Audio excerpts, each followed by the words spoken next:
think finally coming out and like being able to say certain things and stand up for myself, I don't know if I would have done that without like coming out as queer also. Yes.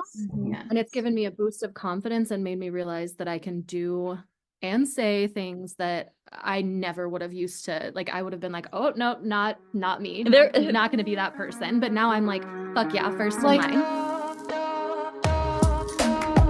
Hi, my name's Leo WT, and you have found your way to the Conversations podcast. Conversations exist to create spiritually minded conversations about life. We desire to create safe space for dialogue and community. We desire to come together regularly and intentionally to generate conversations about life, belief, and the intersection of the two. Everyone is welcome at the conversation. Friends, how are you? My name is Leo WT, and this is Conversations official podcast. If it's your first time that you're watching, I'm so glad you're here, and I really hope that you get something from this encounter. If you haven't listened to Conversations before or haven't found us online, there's really only one thing you need to know, and that's everybody's voice is welcome at the conversation. Unequivocally, everyone belongs here. What we do is we get together and we have regular and intentional intersectional conversations about life, belief, and the intersection of the two. And like I said before, absolutely everyone is welcome at the conversation. I'm Leo WT. I'm a hairdresser who moonlights as someone who likes to think about deep things and talk a lot. And I have some special guests with me today. First, I have my wife, which this is a like drum roll big moment, right? Because she's never been on the podcast before. She doesn't even really like me that much, so it's pretty dope that my lens makes us stay really close together. So sometimes she has to like bump into me accidentally. But you guys will get to know her a little bit more throughout the podcast, which will be dope. If you've been watching, it's been like 3 or 4 years, and you haven't heard from her yet, so this should be fun. Great. She's literally my favorite person ever. So I also have 2 other people that I love so goddamn much. And I'm going to let them introduce themselves real quick, and then we're going to chat. I'm really pumped for this conversation. I have some ideas. So we'll let you guys introduce yourselves real quick. Okay. I'm Kirby. I'm Ember. And we're late in life lesbians that met on TikTok, and we share our journey with everybody on all of our social platforms. So that's kind of how we bumped into you, and now we're family. It is. It's a thing. Great lesbians. It happened. It freaking happened. You know what I'm saying? The universe was very much universing when I stumbled onto you guys' podcast. So the reason that I wanted to chat with you and, Elle and I at the same time is because we have such parallel journeys, right? Like we all have some interesting similarities, both in our personalities and in our relationships in general. And we are actually in year 11 right now. We stuck it out that fucking long. You guys are at the beginning of your journey, and I just think it'd be really interesting to have a conversation sort of across that spectrum of experience. But also, I was reading a quote the other day from a movie director who made like a film about indigenous queer love. It's a short film, like 12 minutes, and the director said, telling a queer love story with a happy ending is an act of resistance. And I thought that was the most beautiful thing I've ever heard, because in our world, we just hear so much about like queer pain and queer trauma and coming out, stuff like that. But yo, it's fucking dope on this side of the fence. Like we made it out, and it took a lot, and it took a lot out of all of us personally, but we made it out. And not only did we make it out, but we found something that I would say most people in life are looking for, right? Like actual home in another person. Mm-hmm. And I just think it would be really dope just to talk about things that we've learned because of our journeys of coming out and coming together, and how queer love has become an act of resistance in a world that wants us to be quieter than we should be, So that's where my head is at. It's been swimming in this thought the whole time. So can you guys let us know a little bit, I'd like to hear a little bit about how you guys met, right? You said you met on TikTok, but like lightning round question, who messaged who first? Okay, I posted a video. It went somewhat viral. There were 300 and something comments on it. I didn't reply to a single fucking comment except for Kirby's. Maybe like 2 others. And the comment that Kirby left, it was so basic. It was so LinkedIn. It was. I feel that so much we should connect. Or sing along those lines. I think I said something like, this is everything I've been trying to say, we should connect. connect. And I was like, fuck yeah, we should. And connect we did. Like we should connect. yeah, so that So I commented back and I was like, I messaged you XOXO. And I Gossip did. Girl. Oh, very cute. And I messaged. That's the cutest shit. I like that because I'm gonna let Elle tell the story about like how we actually met. Would you care to Like share? how we actually met? It's up to you. The ball's in your court. So I'm the so ready. very first time we actually met, we were introduced by my ex-girlfriend, who shall not be named. But she introduced me to you, and I thought you were just the biggest snob because you would not look me in the eye. And you were just like, hi, nice to meet you. Ugh, I'm so cool with my camera and my hat. And I was like, wow, okay. You're not interested in being friends with me, and I thought you were really cute. So as soon as we broke up, I was like, on the Facebook, because I'm old. And I was like, you're not like the other girls around here.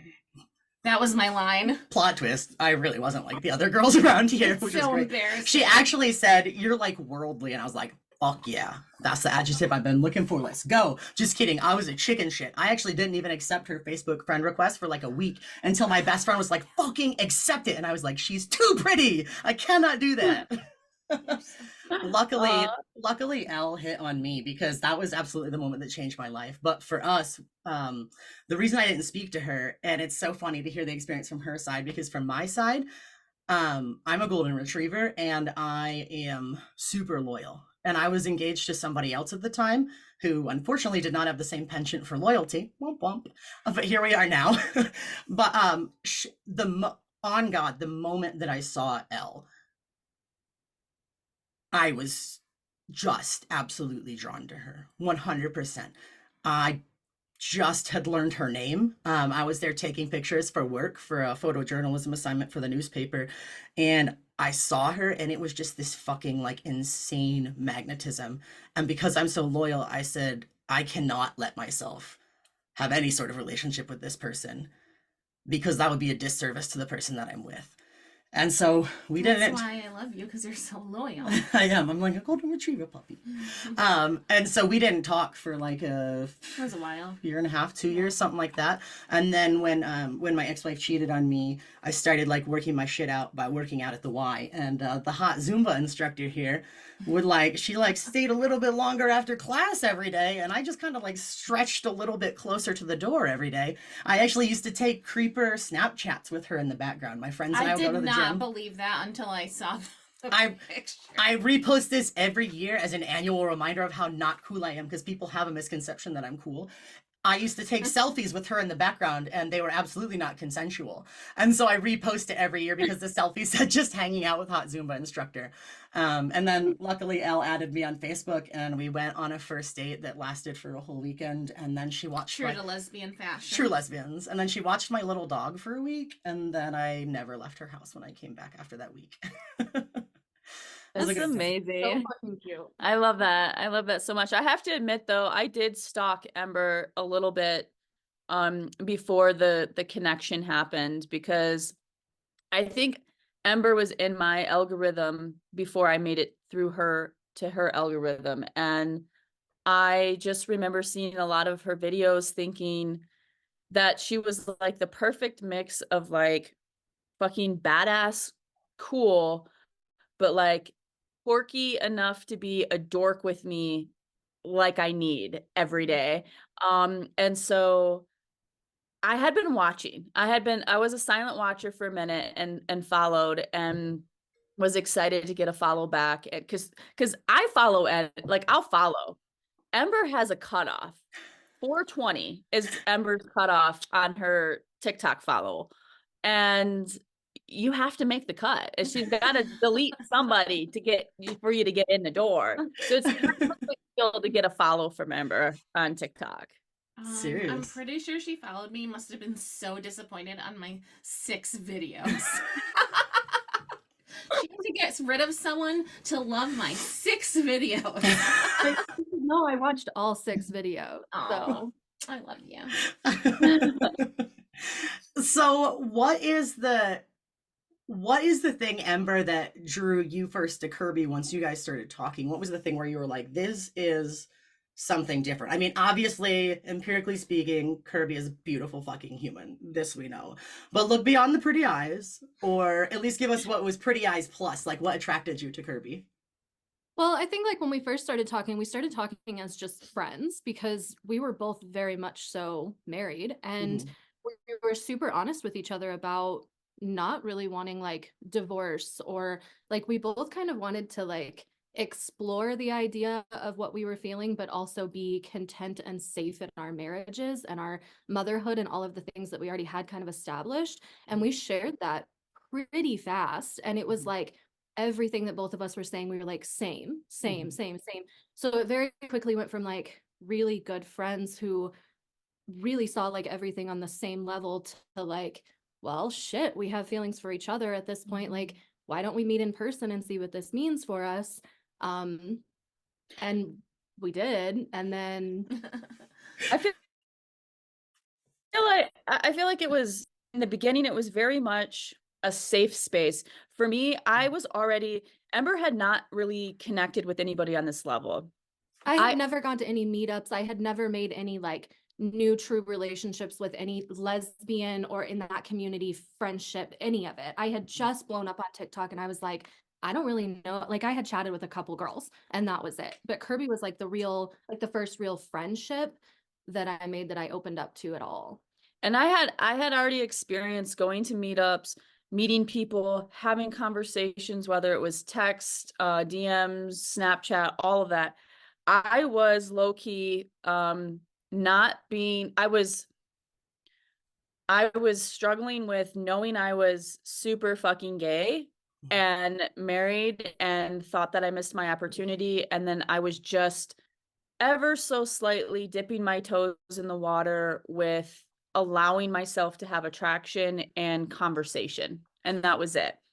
And so by the time I had started a conversation with Ember, we were still both very much supportive and loyal to recognizing and admitting like we have a family that comes first, our husbands, our children, we take time for that, but we allowed ourselves to have a safe space to have conversations that were deeper than your typical like best friend conversation. It was we were on the verge of not knowing it that we were going to come out publicly, but like that's what it was leading up to. I think Mhm. truthfully, part of the reason we both came out officially publicly when we did was because we had each other. Yeah, I'm not I sure don't think we either of would have us done would have it, done it. alone. Yeah, for sure. I'm so glad you guys brought up coming out because that's something that you guys obviously is the topic of your podcast, right? Like fashionably late. Like I came out when I was 21. And it was fucking awful. And but I was still younger, right? And for me, I didn't have I have zero experience with heterosexuality. It's actually hilarious because my gynecologist wants to put me on birth control right now, and I have no fucking I've literally never fucking considered this before. But I was 21. I had to, as Andrea Gibson said, I had to kill my own God to fall in love for the first time.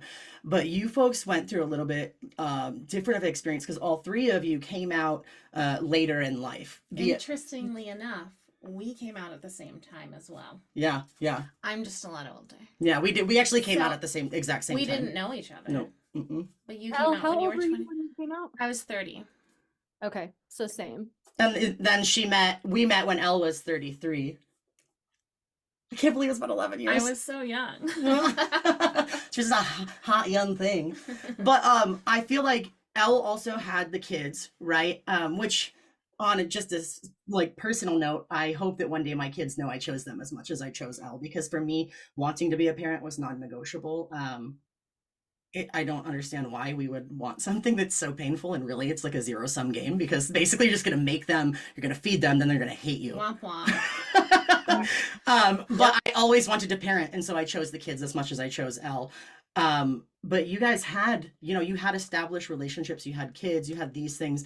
So I want to listen to the three of you in whatever order you want to go, but tell me a little bit about what it was like to come out when you had this sort of like compulsory precursor of heterosexuality, being moms, where you were at in life. I just would really like to hear that because it was so not my experience. Mine is so boring. I guess I'll go first. You're not boring. It- Nothing no, it about you was- is boring, bitch. It was a little just.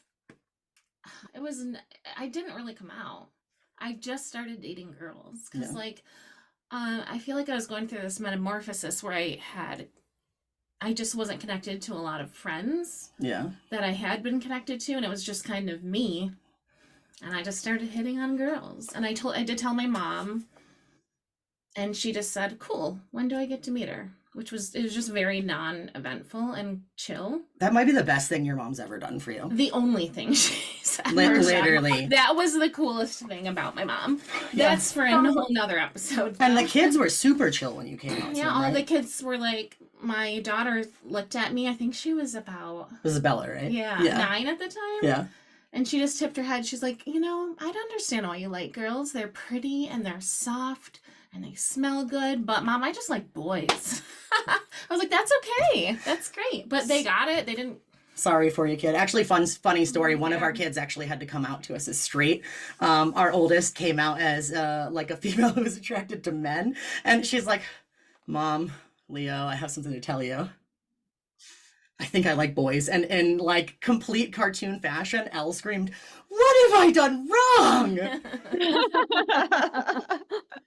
I Love think it. the moment I knew I was going to come out was when I was engaged to a man. And I thought to myself when I was kissing him, I will never kiss a girl. Like, if I go through with this marriage, I will never even get to explore my feelings towards women. And like, that was it. And we broke up and I kissed a girl. Funny story. They had a wedding, but it was totally fake because Elle never turned in the paperwork. So when we were moving, like one of the first times we moved, we found the paperwork and I definitely lit that fucker on fire. It was like, so good. I was like, I was no fool. I didn't turn that in. I had to kiss a girl. No. We had a whole fucking moment where we burned some shit and there was like some great energy release, Yeah, I it was think. great. So I want to hear a little bit about you folks. Yeah, for me, I would say, it was extremely, I had already gone through one divorce. And so the thought of going through a second divorce and the feeling of failing and letting people down that have expectations for you to stick it out, till death do us part. And because you have kids, all of that really weighed on me. But what was happening was, I would do really good for, I could go 6-7 years and be loyal as fuck. And every single time it would come back up. I would make a friend and I would fall in love. And it was all just friendships, but I just kept falling in love. And not the kind of love like I have with Ember, but a love that made me want to, a feeling that I was like, I would give it all up. I would give it all up if I could just have this type of feeling that I feel right now. And what happened was I started to really live a double life. And once I was on TikTok, it was harder to hide because all of a sudden I slowly went from like the moment when I went from the girl with the glasses and the straight hair to the cocky girl with a hat on backwards, the trucker hat on backwards or whatever. The evolution we've all been through. It's the first Yeah, and I It's the started, first sign. wearing a hat was nothing new, but all of a sudden I just started to show a style that I didn't show before. That opened a door, right into, I mean, I was on lesbian TikTok day one. Soon as I joined, the algorithm was like, you're fucking gay, you're over here. There was no question about it. And so I was already there and experiencing all the feelings, Googling things on like wanting to hear more relatable stories about women who've been married, who've had kids, and how they came out. And what I was searching for stories that could fit me to help me process what the fuck was happening. And what it came down to was that I really care and love Tommy. Like he's a solid person in my life that I don't want to go away. But I had to be real. And that was probably the hardest thing for me, was to just say it all out loud and help him understand that it was never his fault and he had nothing to do with it, that it was all within me and for me to sort out for myself. My kids were super fucking chill. My oldest was like, whatever floats your boat. My youngest was like, cool, don't care, that's great, and then the younger one just kind of picked up on it and started asking questions, but there was no like real coming out conversation to him until questions were asked. But I think the thing that held me back the most was just like ripping that blanket out from everything, destroying that foundation that I had built, that it was working. My marriage was fine. But it wasn't where I wanted to be. I would go on these meetups and I would get to be Kirby, the lesbian. And I would go back home and I would be mom, the straight mom, married to a man with kids. And so feeling the freedom that I had when I was away and like being myself and people accepting me, it allowed me to see like that's where I really wanted to be. And so I just had to make the choices to get the strength to look Tommy in the eye and have the conversations. All of the other things just fell into place. I didn't really give a fuck about anybody trying to understand, accept me, agree with me, support me. None of that mattered because I felt like I had the community within TikTok, and as long as I had Tommy's okay in the end, I was fine, and nothing else mattered. Yeah, I definitely experienced that sense of duality because I went to a Christian college. From the time I was 5, I understood myself to be a person who was, I'm going to use the Christian language, but like called to be a pastor, right? From my earliest memories, holding a orange Gideon's Bible upside down and delivering a sermon to my grandparents and my parents in my grandparents' living room, complete with passing an offering plate. Like, this is the context I grew up in. And stupidly, I'm still passionate about it, which has caused the most pain in my life. But I had this duality because I was I was in a Christian college, going to school. My major was pastoral ministry, and I was fucking gay. Luckily for me, I lived right outside New York City. And so once I crossed the bridge into New York City, I was me, right? Yeah. And then I came back across the bridge, and there's nothing quite as painful as coming back across the Tappan Zee Bridge, back into Rockland County, and back into those shoes that just didn't fit. You know what I mean? I couldn't unring that bell in my head. So I definitely understand that duality and the like complete transition back and forth, which is just like, it's spiritually traumatic, right? Ember, you're deep in your head right now. Let's hear from you a little bit, friend. Share what you want. Don't share what you want. I mean, I don't know. I just think that my coming out journey is still not even really done yet, if I'm being honest, because like Yeah. still battles that I fight all the time. Like I think I was just telling you guys the other day, it's just like I was raised super religious, and although I told most of like my family and kids and my ex-husband and all of the people a year ago at this point how I was feeling, I'm still getting backlash or questions or doubts and things like that. So yeah, I don't know. I mean, I always identified as bisexual. I always knew I was attracted to women, but again, religion made it to where it was like never really said anything. My ex-husband, I have known since I was 13, so coming out to him wasn't very difficult. He kind of already knew.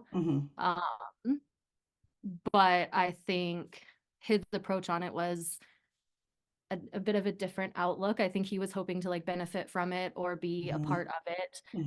So when he realized that that wasn't the case, things kind of shifted for us. And unfortunately, we're not like the best of friends anymore. I mean, we get along, but it's something. So yeah, I mean, it's just continuously like trying to unteach and reteach my kids because religion kind of rolled into how I parented for a long time.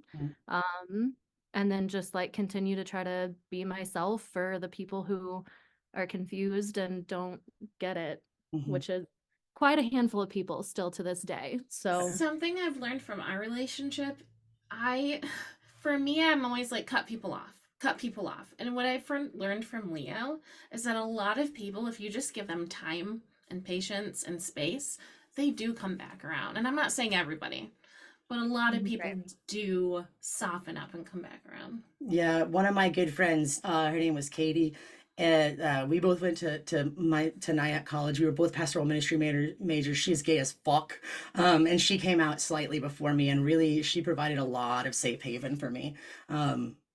I quite literally owe my life to her in a lot of ways that I'll discuss at other times. But she looked at me. We were in her apartment just off campus, so we can have such conversations, right? Just across the border, so we're not, committing any infractions in the school. And she said, she said, let's give some people the chance to surprise you when you come out.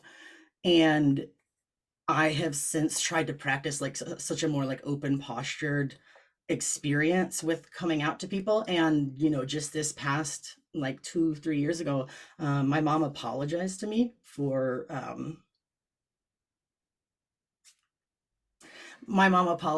how she reacted when I came out. And I had Elle on the phone with me. She was on my mom was on speaker, and what led to this was was it a couple days before?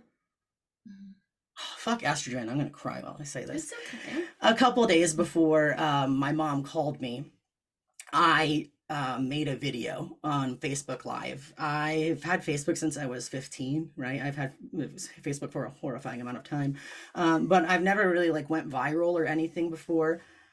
And this was like right during COVID and George Floyd. And I made a video. I went outside between my clients. I do hair, and I went outside between my clients, and I just made a fucking video. And there was a pastor in town who was preaching just horrible anti-LGBTQ stuff, and I had disengaged from the church for like 8 years. I had tried to, as much as I tried to stuff down my gayness, I tried to stuff down that religious background, and it was fucking destroying me. And I said, you know what? If this motherfucker who has no education, has no knowledge, is frankly a terrible fucking speaker, if he can come out and say things so strongly that are anti-LGBTQ, I'm not being quiet anymore. And that was a defining moment for me. I made a video. It was like 9 minutes and 58 seconds. It changed my life for fucking ever. And I just literally said, it's not wrong to be gay. If you need a safe person, you can come and find me. And this stuff that is being perpetuated is absolutely evil and abhorrent and abusive. And that video got 13,000 views overnight, which is a significant number because that's the same like amount of population that our town has. And Elle can attest to the fact that for like weeks, I couldn't go through the Tim Hortons drive-through without the cashier just weeping and thanking me for making that video. I couldn't walk into the grocery store without someone stopping me. Elle doesn't like to go out in public with me because people just like fucking start talking to me all the time. It's hilarious. But after that video, things changed for me because I opened up about the fact, for the first time ever, I opened up about the fact that I had to lose my entire family to come out. There was not one person left except for my younger brother. That was it after I came out. And I grew up in a really family-oriented family that was super religious, and we did everything together. We were just like super tight, and I lost all of that the second that I said I was gay. And I opened up about that in my video. And my mom called. I'm literally shaking. My mom called a few days later, and I put it on speaker, and Elle was listening, and my mom was crying. And she said, I just want you to know that I've never not loved you. I'm so sorry for how I handled things, but I only ever did what I did because I love you so much, and you never lost me. And I fucking lost it. Like, I was crying. Elle was crying. She had to cry silently because my mom didn't know she was on the fucking phone. Whenever Leo would speak to their mom, I would put it on speakerphone and hold their hand just so they felt safe. And so it was completely unexpected, and it just took us both aback. Yeah. You gave her the space to, because you didn't cut her off, you gave her the space to come full circle back around. Well, that's certainly not to say that you can't cut people off, because you get to choose who's in your life. Right. But you do get to keep distance if you need it. But I think as queer people, we have to give up a lot, and I'm not fucking giving up anymore. One thing I try to remember, and I say this to a lot of people, when coming out or ending a relationship, you have to understand that you've had however long it took you could be years, could be a lifetime, could be a couple months. You've had all this time to process it, have conversations in your head, go through the mourning, the loss, the grieving stages, all of the feelings, and then you say it out loud. And usually, as selfish human beings that we are, we want instant gratification of having somebody say, I get it, I accept you, give me a hug, a high five. And that's not how it works. And you have to give people the space to process it at their own time. And so for me, coming out in the beginning with Tommy, he was fucking mean. He was kind of a shitty person to me. Even though there were moments that he was supporting me, he was so broken inside because he was losing his person, right? And so I had to sit back and allow him to be angry and cry and have all of the feelings. And I feel that way with my children, with people in my family. I do. I give them space and I give them time to process it. However they need it to make sense. And at the end of that, if they still can't make sense of it and see me for me and know that this person that I say I am today was always there, then I guess at the end of the day, then I am okay with even more space, you know, even more space of completely letting go if it no longer serves me. But I will always give somebody time to process it, however much time they need. Yeah, Elle definitely has been, I'm proud as hell of Elle. The initial commitment in our relationship was that we both were in shitty ass places in life. I was like a week out from separating with my ex-wife. Elle was, she can disclose at her own point if she wants to, but she was coming out of a really rough time, and this single tenant was like, this is not the time to start fucking dating. And I knew from the first time I laid eyes on Elle that if we dated, I would never date again. But we had to have something in place because we didn't want to replicate, like bad patterns. And so for us, the thing was, we are just going to work on ourselves unashamedly. And the only time we will consider breaking up is if one of us stops working on ourselves.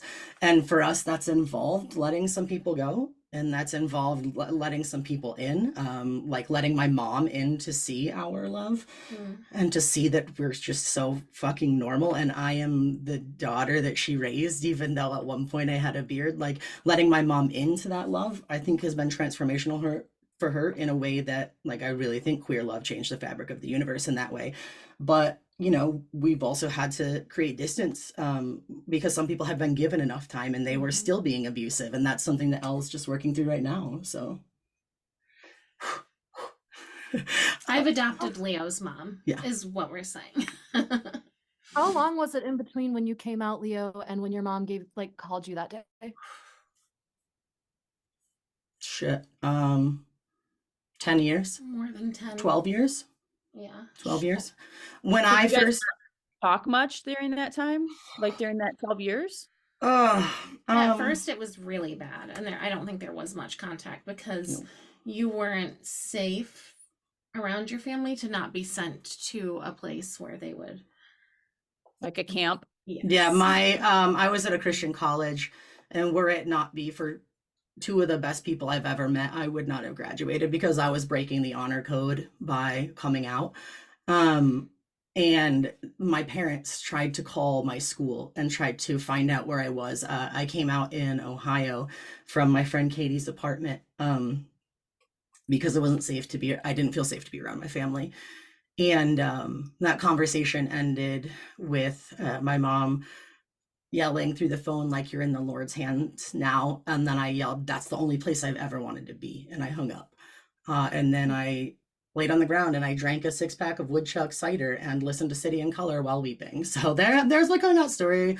But you kind of tiptoed back in when you were going through your divorce because you needed your mom. I feel like. My mom came through hard for me when I finally opened up about what was happening within my marriage. I hadn't been in close proximity to anybody with addiction issues before, and my ex-wife was an alcoholic, and she just slowly isolated me from everybody in my life. And then would just be verbally and physically aggressive and like spit on me and be like, where is your God now and stuff. And I held that in, I held that in, I held that in because I didn't want that embarrassment, right? Like I had to fight so hard to come out. Part of me was like, how could you do this to me when you know what it took for me to came out, you know? But I finally broke down and I told my mom, and my mom is a tough bitch, man. She was like, all right, I'll be right over with the van. And she had me moved out of my apartment with my ex-wife in about 60 minutes. And I think that's when things started to come back together. It was a little bit fraught because there was still that religious influence. I've survived 3 exorcisms, you know. They either were shitty ass bottom shelf exorcisms or they're so good like I had a beard for a while. Who fucking knows? But after moving back in with my mom, there was an initial clash. But once I was able to get some safe space, like I moved about 15 minutes away to a different town, and we were able to start rebuilding. We just didn't talk about things for a while. It was a little tense. It was a little tense. But yeah, probably about 12 years, honestly. And I had just given up. I hadn't given up hope, but I was not holding on to the need for us to ever have that conversation because that was too painful for me to just hope for that. And so I just said, I'm just going to be in this relational space and I'm going to take from the good and I'm going to back away from the bad. And then we came back together because my mom is truly an amazing mom. And to be fair, I have to be super fair to Jill. I wouldn't want to raise my ass. I challenged absolutely everything that she knew and believed, you know. I think that's what I'm having to learn is just like you were saying earlier, your relationships when you were younger were extremely family oriented and like super close and always kind of geared and revolved around religion. And within the last like year and a half, I've had to learn that like some of those relationships just look different and that's okay. I think this is yet another way that I think queer love absolutely changes the fabric of the universe. Because in those times when I did not have those familial relationships, I can look back and I can see the footprints of people that have been in my life that literally just upheld me through those moments. When I first came out, I was without housing in New York City. And I would go to church. I was working at the time. I was out at that church and it was totally chill. And some of my friends would come up and they would give me a hug and they'd be like, I'm so glad to see you this week. And as they're hugging me, they'd slip a Metro card and $20 in my pocket, right? Like there were people that were there for me along the way. And I truly believe that that's the essence of queer family, right? Is these people that you find in your journey. And I would argue that the relationship I have for them is as strong or stronger than anybody that I have blood relationships with. I hope you're finding that, Ember, because I definitely like very much resonate with where you are right now. Like I've been there. I didn't have kids at the moment, but I have that. I have so much guilt because of who I was when I was a Christian. I've spent 10 years in counseling, working through feelings of guilt for things that I've said to people, moments that I can remember, like specific things that I prayed with people for, that I know I was doing the best I could with what I had then. But looking back, I know it was harmful.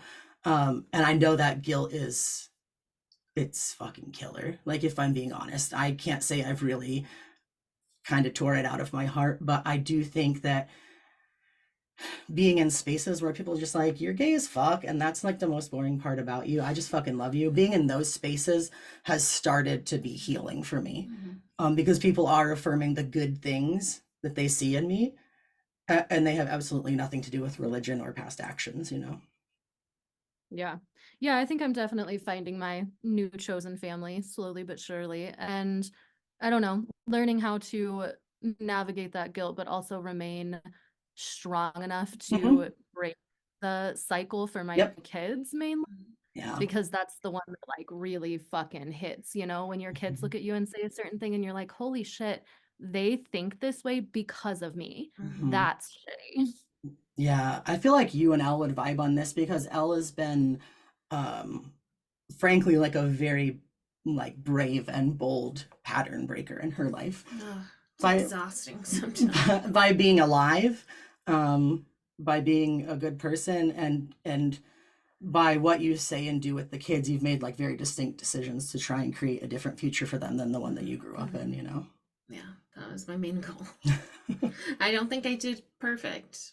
I did the best I could, but Ember and I have talked about that too, how we're so hard on ourselves as moms Mhm. that we never think we're doing a great job, but Mhm. that's how you know we're probably doing a good job because we always worry about it. Yeah, absolutely. I absolutely think that that's true, because if you thought you were a great mom, you probably fucking should up. I thought I was a great mom with my first one. I didn't know he was just a baby genius. Womp womp. He's a good kid though. He's the Love best- that he's the fucker. best. I truly think that parenting from a point of queerness is also part of the sort of salvation of the world, if you will, because I look at my own experience being a parent and my experience being a child, and I can't imagine who I would have been how early if I had just had the expansiveness and the freedom. It is really amazing watching my kids grow up with no conformity, I guess, for lack of a better word, whatsoever. I just 1,000,000% let them buy what they wanted, let them be who they wanted, let them do their hair how they wanted. And it was so cool to watch them grow into who they are with like no real influence. That excluding my son, because his dad is very boys don't cry, anti-gay, just Physically aggressive. abusive, bottom line. Yeah. And with the exception of him, because he was raised half in this loving environment and half there, and now that he's a teenager, he's very much He's very conflicted, I feel like. he is conflicted, but he's now like gung-ho with his dad, which I think, I don't know if it's because he's a boy, but I know inside I've hopefully instilled enough in him that he'll come full circle. But it's really tough right now. It's really tough right now. Yeah, I feel that. Mm. Yeah, I feel that with my older boys. I feel that with all my kids. None of my Mhm. kids are solely influenced by me at all. Mhm. In fact, like the amount of overstepping when it comes to my kids drives me insane. Yeah.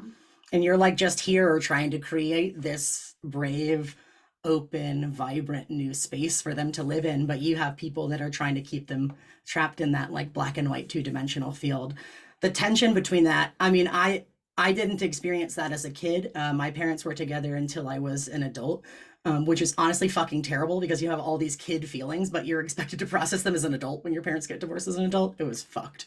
We'll talk about that at another time. But like you're trying to create this brave and safe space for them to be in, and then they're feeling this tension, right, between those worlds. And especially when it's your own family. Yeah. Like I have that with my mom. Mhm. She's not anti who I am at all. She's just anti me. Like not how I identify. She just does not like me. She's just a bad person. And she, I think, is trying to make up for the way she raised me with my kids, but she's just overbearing with them and not letting them grow to their full potential. Mhm. So it's kind of the same thing, but it's different. But it's like, how do you, I don't know, when they're old enough, how do you pull When them out they're of that old space? enough to go where they want and talk to whoever they want, and I just feel like she's holding them back in so many ways, and it breaks my heart. So I do feel that. I get that. There's so much I could say that I'm not going to. We'll So- save that. Text me later, girl. We are gonna. I feel like we're gonna have plenty more conversations to delve into these things, and obviously, I feel like that's unfolding. But And all I can do is teach by example, because I myself have decided that I am cutting my mom off. It was the first holidays I did not spend with her, and it was peaceful and it was wonderful. And all I can do is show my kids, like, for very toxic people who hurt you daily and are selfish, like, there's a point where you have to cut them off. You Yeah. just have to. there is a point where you don't. Katie, my friend whose house I was at when I came out, also said this. Like, as an adult, you don't have to allow people into your life that are hurting you. And so, like, she taught me both ends of the spectrum here, which I thought was interesting. But that was when I did first draw some boundary lines with my family, which was helpful because, like, I was absolutely codependent. And I did a lot of counseling to work through that. But that ability to be able to like say, no, you're not going to treat me like this, I definitely think is something that you've done a good job instilling in the kids by your example with your mom too. I just wish I had started sooner. We all wish we had started sooner. I wish I had done like a million things different, but I the know. fact is you did it, right? Don't be so mean to yourself. It's such a mom thing. Such a mom thing. All right. So I know you guys have a heart out. And I want to ask 2 questions and then give you a chance for a little commercial here. So the first question is not one I ask everybody, and you'll understand why, because it would be hilarious if I asked this of every guest. The second one is a question I ask everybody. So the first question is, right, this conversation is spiritually minded conversations about life. I firmly believe there is something beyond what we can like sort of see, right, in the world. And even if it's energy, whatever it is, there's something beyond that. And I think for me, one of the things that I learned most by coming out as queer, when I kissed a woman for the first time, it felt like a fucking sanctuary. I felt So you're things. saying kissing a woman is your religion? Yeah, totally, 100%. I am saying that I am who I am today because I kissed a girl. Not the first girl, because she was, fuck her. But that experience fundamentally changed the trajectory of my entire life in a way which I feel like has deeply impacted my spiritual journey. So I want to know, what is one thing that all 3 of you think about that has changed your life because you've realized that you love women, or that you are a lesbian, or how, like however you identify, but what's one thing that your queerness has taught you about the world? That's a good I bring the easy questions, real easy. Super easy. And I never, ever, ever, ever tell anybody the questions ahead of time. So enjoy your silence.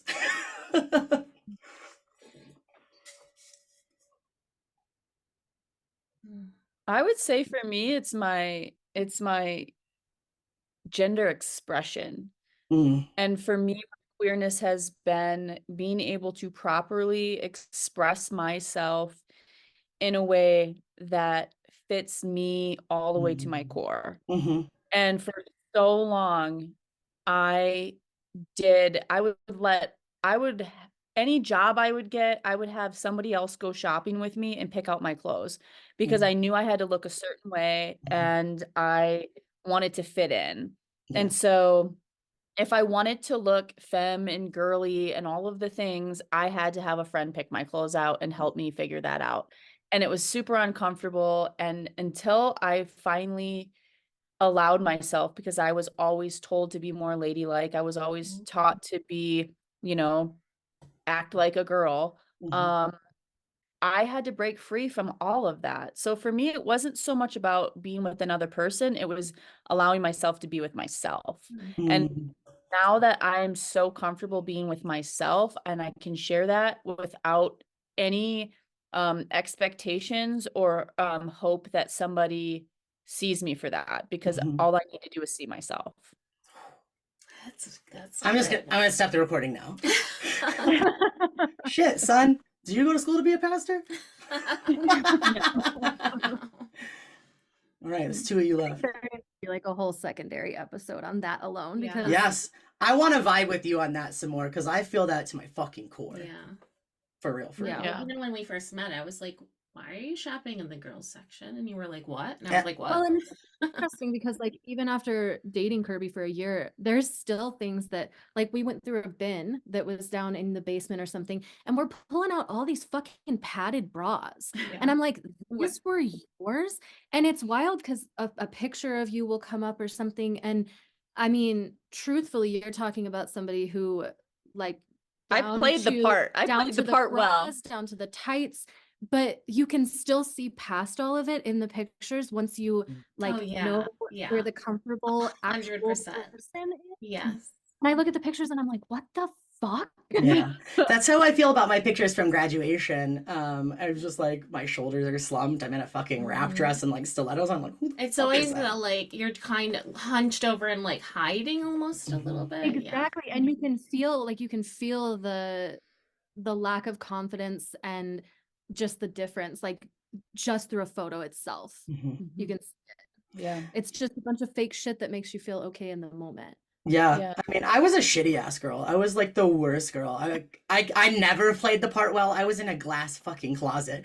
But Elle was the first person, and I will never, ever, ever lose a sense of reverence for the value of what Elle did for me.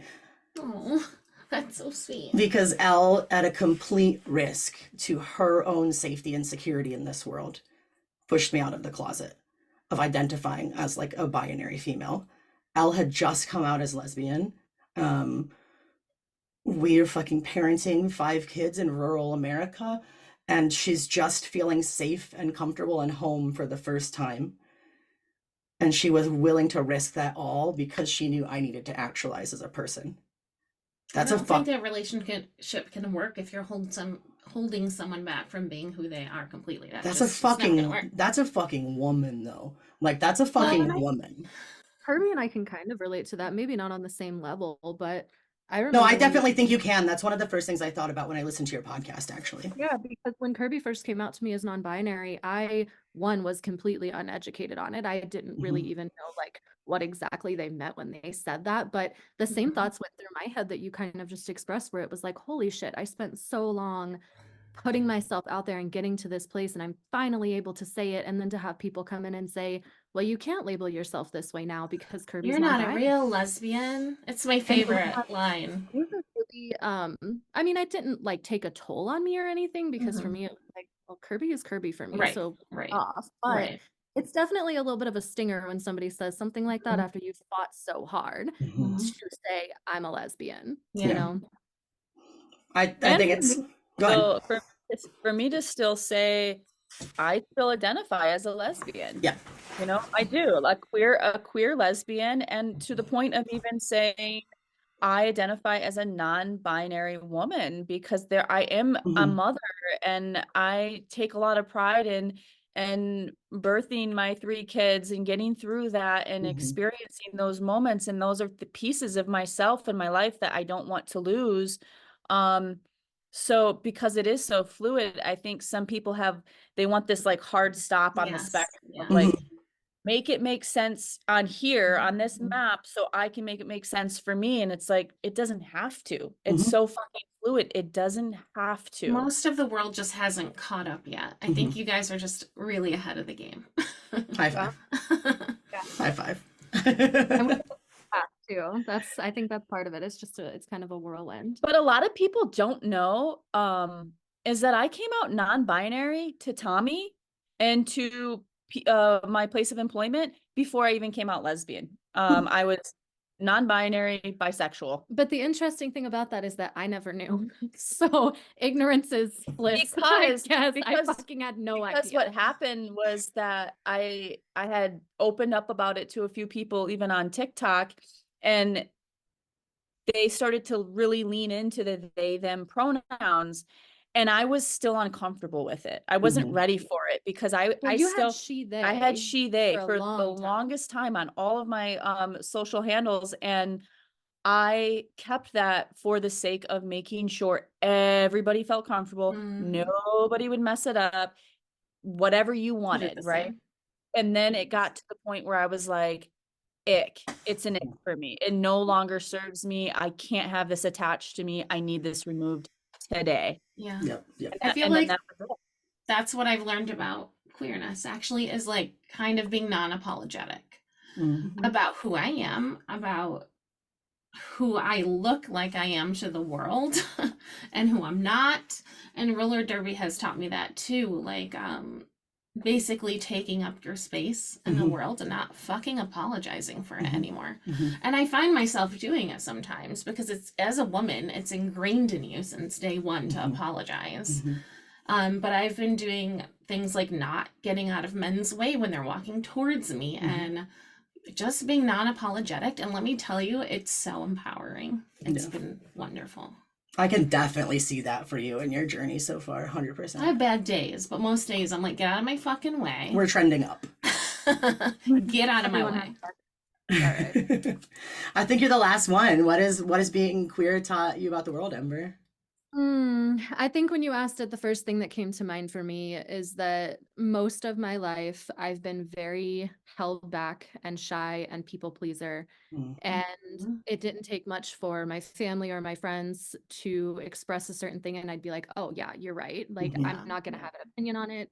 I'm going to internalize all of my own feelings towards Mhm. it and just go with the flow. And that was what made life easy. Yeah. And Kirby and I have talked a lot about it where, with certain relationships in my life, I'm learning that they really only worked because I was quiet and because Mhm. I didn't say anything.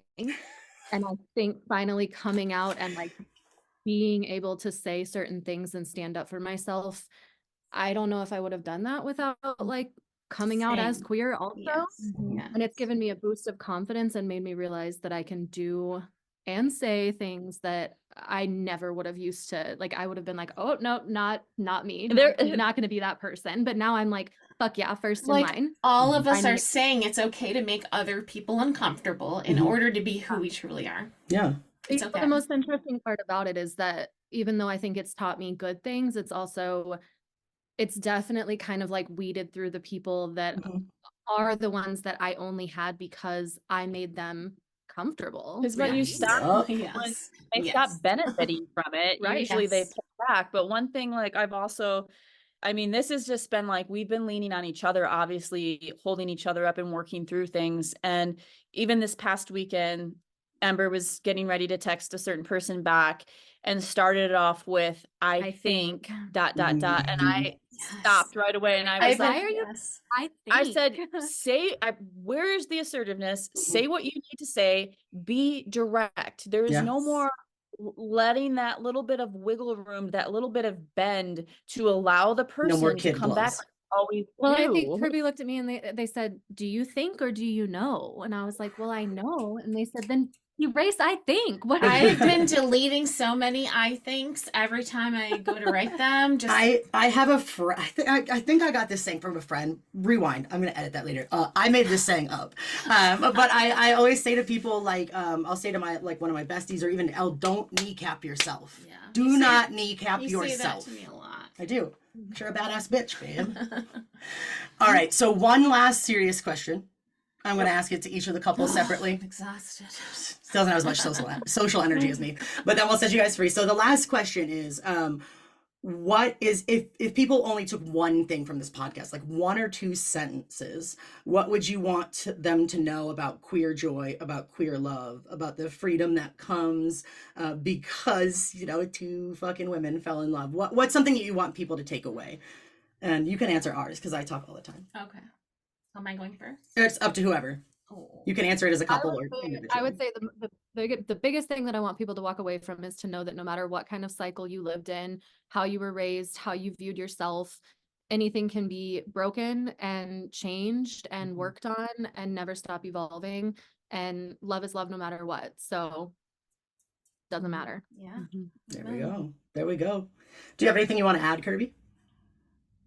That was so good that it made me forget what the hell it was that I was going to Just say. And shut I off was the like, recording again. like where it was there, it was so there. Where the hell did that go? No, We I can come think, back around if you need a minute. I was just gonna say, I think for me, the one thing is that at the end of the day, it's your story. Mm, It's your story. It's nobody else's story. And mhm, you have, just like Ember said, evolving, changing, all of the things. There is no timeline. There mm-mm, is no timeline in coming out, whether you come out, some people know, I've been told, some people know at birth.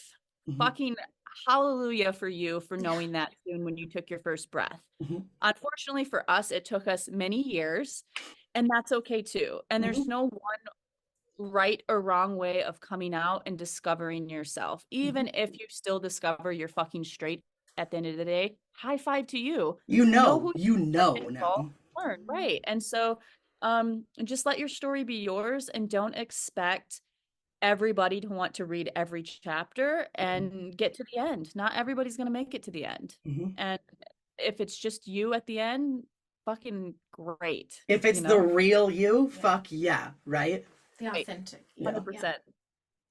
I would say I've learned that queer stories can have happy endings, Mm. and queer people can be happy. Like, we can be fulfilled and joyful and happy and parents. And it's pretty boring. And that's where I want it to be. I want it to get to the point where, like, hey, I'm queer. Oh, cool. Dope. Moving on. Whatever. Like, I like to say that being queer is like the least interesting thing about me. Although, except in June where I'm like, move, bitch, I'm gay. But it's foundational to who I am. Like, queerness is a life orientation for me. It's a political orientation. It's a spiritual orientation. But there are so many other things. It's a whole journey, It's a whole too. journey. I don't feel like maybe you might not find your happiness tomorrow, but if you're constantly working on yourself, like, it took me a long time to find you. It took me a long time to even trust you. And now I'm the happiest I've ever been. So, like, queer can equal happy. We're 10, 11 years in, and there's shit she's still just telling me the first time. She's like, I didn't tell you that before. I was like, no, bitch. It's been a fucking decade, and you didn't get to it. She's like, oh, I just feel safe now. One other point I want to add on to that too, especially for us in our relationship, is that queer happiness can also be found and held onto in your first queer relationship. Yes. We are told all the So time, many people say like, oh, that's your first just girlfriend. be prepared. It's not going to work. The heartbreak, the this, the that. We hear all Honestly, of it. I think you guys are just blessed that you found each other this early. I don't believe that at all. I think you're just blessed that you found each other at the right time. Like, that does not happen for a lot of people. So of course they're going to say that.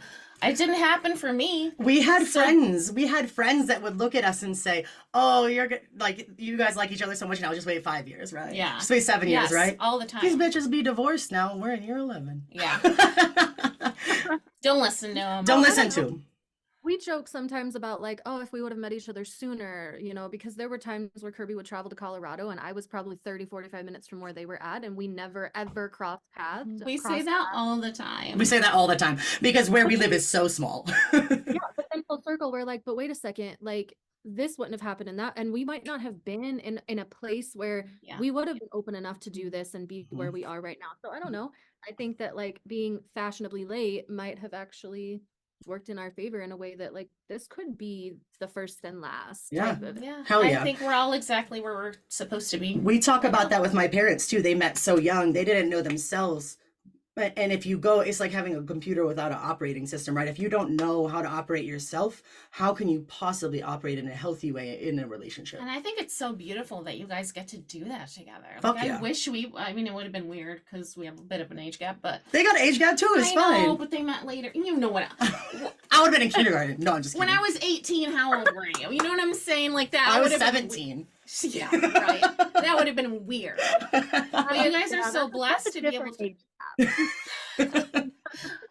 You guys are so lucky to be able to do that together. I think that's amazing. Yeah, I think that's dope. And I don't see any indication of that changing for you folks in the amount of time that we've spent together so far. More to come. Yes. But I really appreciate you both. I definitely think the universe was very much universing when I stumbled upon your podcast. I was literally despondent and just like looking for a way to figure out. Honestly, I was just looking for someone else who fucking got it. I literally typed in non-binary lesbian. How it goes. It's like you want that representation. You want to know you're not alone in this, and that's the beautiful thing about technology today is that you can find that community from all of the miles and miles apart. You can still build your empire of people and family and have it be good. It doesn't. I would say that to anyone listening too. Yeah. Yeah, absolutely. Queer love changes the world. I will not be We get to pick our family. dissuaded from this. You don't have to be alone, and you can reach out, I'm sure, to any of us at any time because I'm always willing to help someone else's journey. Absolutely. Absolutely. Friends, you're the best. I'm going to let you go. But if you want to, real quick, if people want to follow up with you, which they obviously will because you're cute and funny and talented and like, duh. We're big fans. Big fans. How should people follow or like find you and follow you? Well, I'll put all the links in the show notes for the record. So Yeah, Fashionably Late Lesbians. That's pretty much the base of any of it. So podcasts are all under Fashionably Late. You can find it on any streaming platform. Instagram, TikTok, look up Fashionably Late Lesbians. Kirby and M, there's hashtags, there's all of the things. But yeah, I link them all in there. And if you just find that one link tree, it's going to bring you to all Everything. of the things. Also, we Everything. should totally mention you folks are trying to set up something dope in the world here with like this queer meetup trip. So do you want to just give a quick little bit about the trip in case anybody's interested? Go for it. Yeah, we're doing a queer, well, it doesn't necessarily, all people are welcome, but it is hosted by Ember and I, It's only fucking queer. a queer couple trip in Costa Rica, October 14th through the 19th. We have 8 to 20 spots available. It's going to be amazing. There's a tour guide. Everything is planned all the way down from picking you up from the airport and bringing you back to the hotel where we welcome you with a nice dinner and then spend 6 days together. Horseback riding to waterfalls, volcano hikes, hot springs, Spa day. spa day. I'm so And excited. not only just doing all of these activities, but taking the time to have conversations like this in a group setting Mhm. to people who need support. So if you're feeling like completely alone, or you have anxiety about solo traveling and all of the things, or you're unsure, reach out to us and let us tell you why it's important to have a community, to have a queer family, and to step outside your comfort zone and explore and take risk and adventures to discover new things in life, because it's going to be an amazing opportunity you don't want to miss. I feel like this is like lesbian summer camp abroad. It is. It's like It what I is. wanted my summer camp experience to be. Turns out there was actually a lot of same-sex activity at summer camp, but that was for a different reason. I should have gone to summer camp. So much sex at Christian camp. Fuck. Someone's gonna watch this who went to camp with me. It's just some very formative experiences. But yes, we're excited for the trip. As soon as my ass isn't broke, we're gonna put down that deposit. You know what I'm saying? You guys are fantastic. I hope you have a great day. I am confident that we will probably all be texting each other once we end this video call. But thank you folks so much for coming on.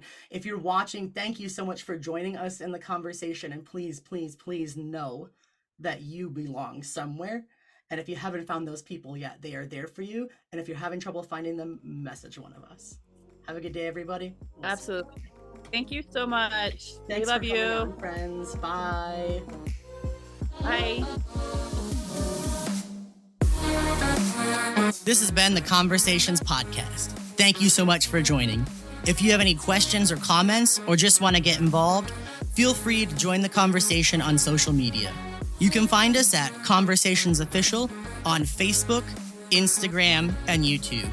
And please don't forget to rate, follow, and share this podcast.